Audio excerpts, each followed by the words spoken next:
Well, to look critically at this development, we have an economist, Professor Ken Ife, is joining us from our Abuja studios. Thank you very much for joining us, Prof. Thank you very much for inviting me. Prof, let's start this way. For a long time, Minting has been operating as a private company. Why is it necessary now for the CBN to take 21% of its shares? Well, this transaction does raise a number of questions. It raises the question of, is it legal? Is it strategic? Is there any value for the public? Is it of public interest? Is it going to be commercially feasible and financially viable? All of these questions are raised by the transaction. But I think to begin with the first one, yes, it is, because Section 1, subsection 3 of the private enterprises privatization and commercialization allows that transaction. And is it strategic? Yes, of course, because they've already gone to the market. They tried in 2012, 2014 to privatize it without much success. And so, but is it strategic? I think the answer is yes, because what has happened now is CBN is coming in, the government is offloading some of its shares, not all the shares, only 21%. It's still left with just over 10%. They're offloading those shares to grant CBN entry and operational autonomy, and so that it can reorganize, strengthen the management, and then bring in much needed investment, and also the private sector that have the expertise and competence and the technology to actually make a huge difference. Is it going to be of great interest to the country? How is the country going to benefit from this? Of course, to begin with, nearly a large sum, nearly 19 billion or so, will go into the treasury straight away. So it's no longer about government pouring more money down the line.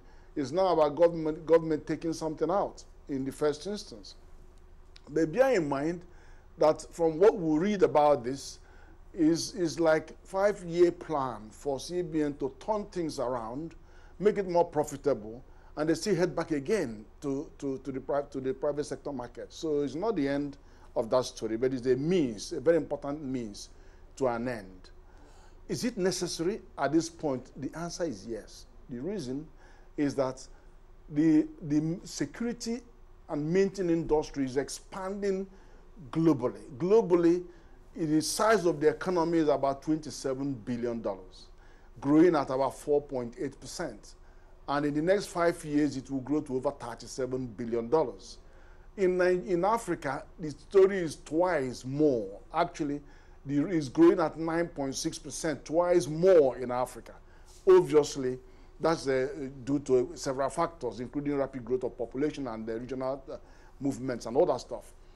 But the real crux of the matter is it feasible? Is it going to be feasible, technically feasible and financially viable? And that's where the real answer is. The real question is, now, this industry is very dynamic and highly competitive industry. There's so much to be done in terms of business, as I've given you the business volume. But if you look at the technology drives this business, and you need substantial investment in technology. If you look at the chip printing, even digital international passports, a lot of digital cards, cards with chips, these are all technological assets. You've got to invest in this area to be able to reap and be more competitive. And then it's not just Nigerian market. I remember when Soludo was governor of Central Bank, he said that they were spending over $100 million printing Nigerian currency. But now we are printing virtually everything we need. But then there is more work to be done in printing of electoral materials, printing of digital passport, and the whole of the sub-region. ECOWAS is our market. Africa is a big market, so we should be reaching out to these markets to increase our foreign revenue, our foreign exchange revenue. So there are more, but you need private sector expertise, private sector investment, technology investment. So you need all that to make a huge difference and turn over the page for the company. All right, Prof, thanks for that breakdown, as in very incisive there, really looking at some of these issues. But like you alluded to, the arrangement here is to prepare for public sale. That's in the next 5 years. Let's look at that target. With all of these fundamentals, do you see it achievable? Of course it is. Of course it is. Of course it is, because if you get the right technology in straight away, you begin to print a lot of electoral materials. You begin to print a lot of cards, national ID cards. And all of these things are carrying chips in them.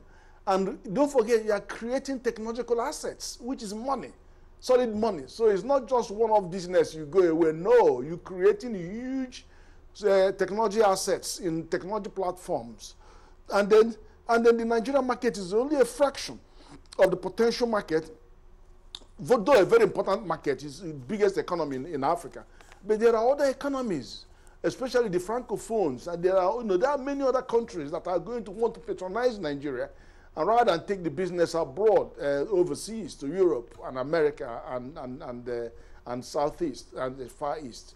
So there is mileage. There is mileage to get this company strong, fit, technologically ardent, and then make sure we make some more money for us. And then stop government's waste. In fact, this is part of the strategy. The part of the strategy in the act was to transfer commercial risks, operational risks, financial risks to the private sector, so that federal government can concentrate on regulation and the investment improving the investment environment, and also in incentivization of private sector to engage. So I think it's about time. We've already succeeded in privatizing about 140 government entities, but we need to do more. There are thousands of those draining our resources. So we've got to get them off our back, so that the government can concentrate on the core function of regulation and improving the enforcement environment. Prof, this reemphasizes the fact that we say that government should not be involved in doing business. Is that what we are saying here? Because many still say government have a role to play, like you identified, regulation. But should they really pull their hands off all of these entities like you talked about? No, you see, if the government becomes a player and is also a judge, you got a problem. You have an imperfect market. Because it now struggles to regulate on itself. I mean, look at what's going on in NNPC and some of the other bodies.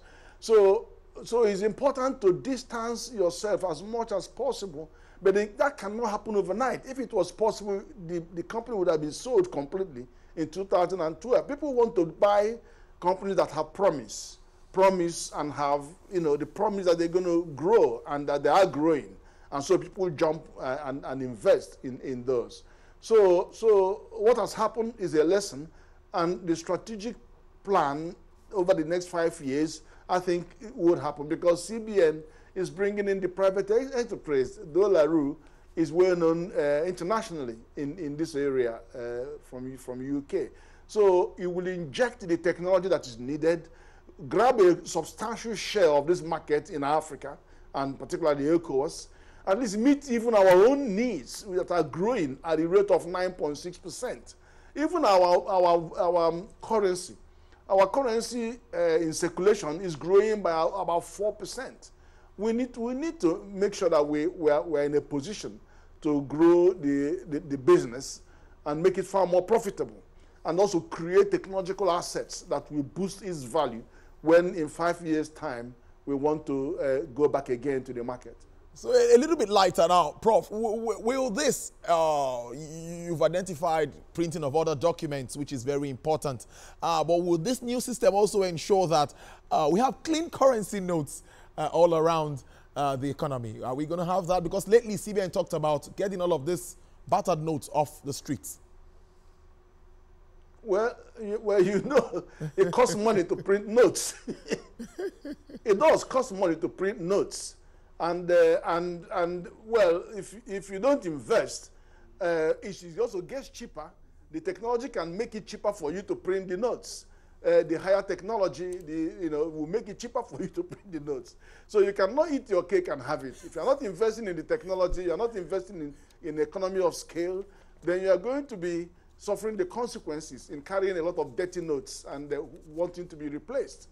So I do see that some of the issues that we are facing at the moment will be addressed when we have a more robust, financially viable operation that doesn't sink government's resources, but then that encourages and actually diversify the base by bringing in more revenue, to more foreign revenue into our coffers. I think that's promise. That's promise in that direction. Almost finally now, Prof. This question is, how will a competitive market decide the growth of the minting firm? Well, I've given you the figures. Okay.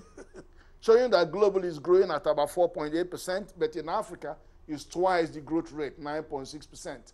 And I think we are focusing primarily on the African market, because don't forget that Nigeria, a lot of Nigerian security printing is done abroad. Some of them, I see some being taken to South Africa, some are being taken to abroad, to UK. So but we will capture some of this market.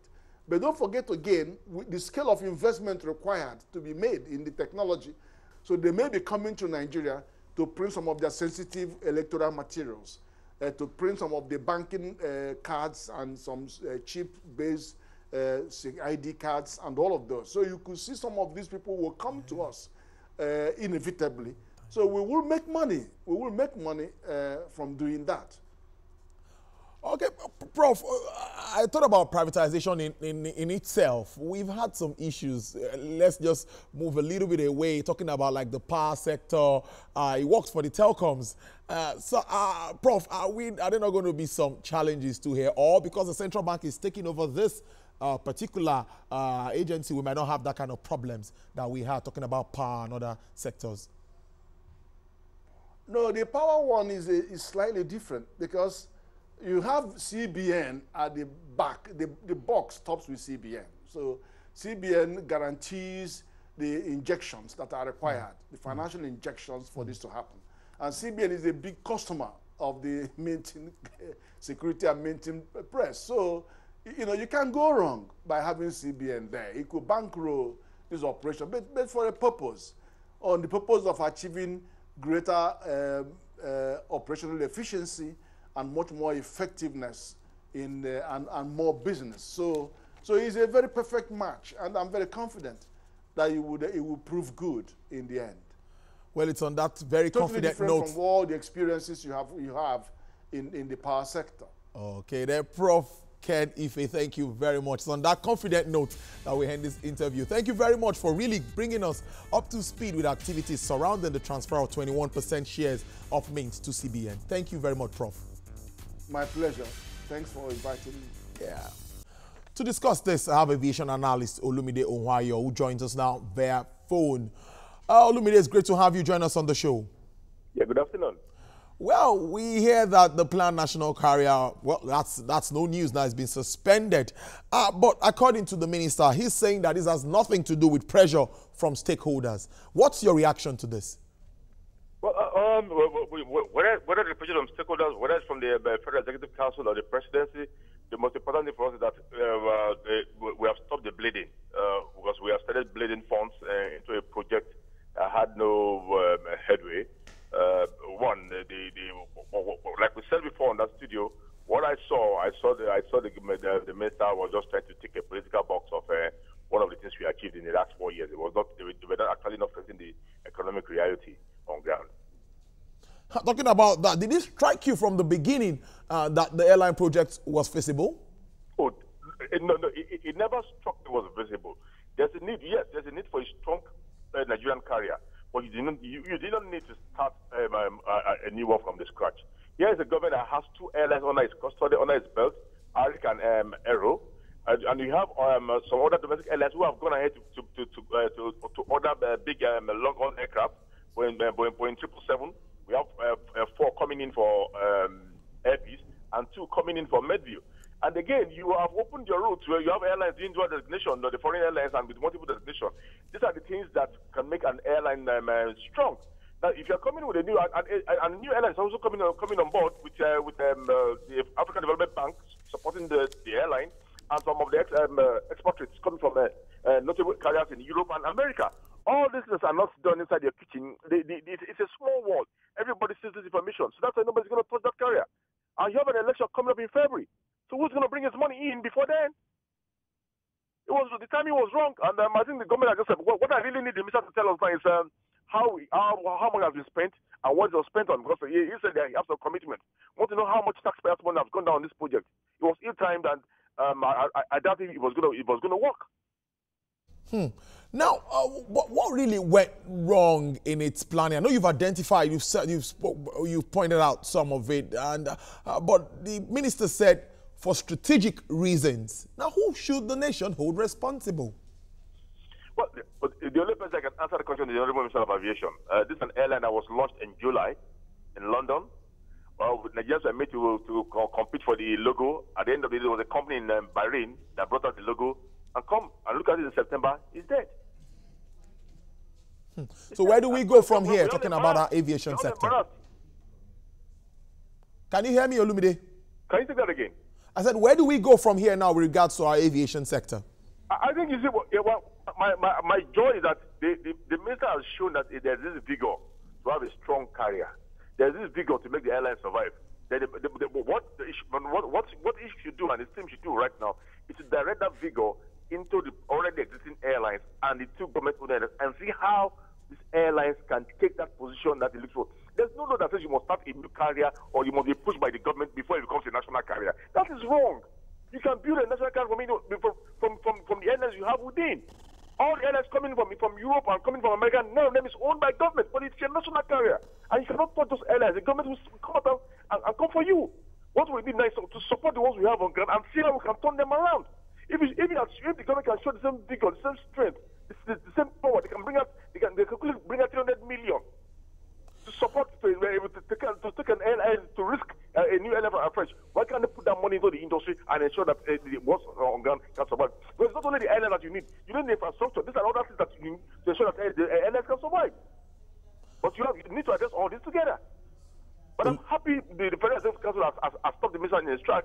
It's time for the man to sit down. I was so surprised. For the past 20 years, we've been pushing for the Fly Nigerian Act. It never came out. They never pushed it. Suddenly, as this new airline came up, the minister announced that they were going to introduce the Fly Nigerian Act. Please, the minister should continue and introduce that Fly Nigerian Act so that the domestic airlines and all Nigerian airlines will benefit from that act. It's part of giving market to Nigerian airlines. Olumide Onwa, your aviation analyst there, thank you very much for sharing your thoughts with regards to the suspension that's talking about Nigerian Air.